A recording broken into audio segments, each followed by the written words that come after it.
একুশে নির্বাচনে প্রিয় দর্শক, আমরা জানি 21শে নির্বাচনে টিএমসি হাড়োয়াতে ফার্স্ট হয়েছিল, অর্থাৎ জিতেছিল। আইএসএফ ওখানে সেকেন্ড হয়েছিল, বিজেপি হেরে গিয়েছিল, আমাদের কারো অজানা নেই। প্রিয় দর্শক, 21শে নির্বাচনে টিএমসি কতটা ভোট পেয়েছে, আইএসএফ কতটা ভোট পেয়েছে এবং বিজেপি কতটা ভোট পেয়েছে আপনাদের আগে গিয়ে দেখাবো ও জানাবো। প্রিয় দর্শক, তার আগে বলুন তো 13ই নভেম্বর উপনির্বাচনের পর হাড়োয়া ভূমিপুত্র বিশিষ্ট আইনজীবী পিয়ারুল ইসলাম কি জিততে পারে?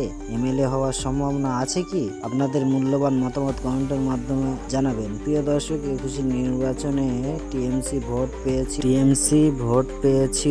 টিএমসি প্রার্থী হাজী নুরুল ইসলাম শেখ ভোট পেয়েছিল 1,30,398টি ভোট, 57.35%। আইএসএফ প্রার্থী কুতুবউদ্দিন ফাতেহ ভোট পেয়েছিল 49,420টি, 21.74%। বিজেপি প্রার্থী রাজেন্দ্র শাহ সমু ভোট পেয়েছিল 38,506টি ভোট, 16.94% ভোট পেয়েছিল। প্রিয় দর্শক, আপনাদের মূল্যবান মতামত কমেন্টের মাধ্যমে জানাবেন। আপনারা দেখছেন Ziauddin report, GR news TV, Kolkata.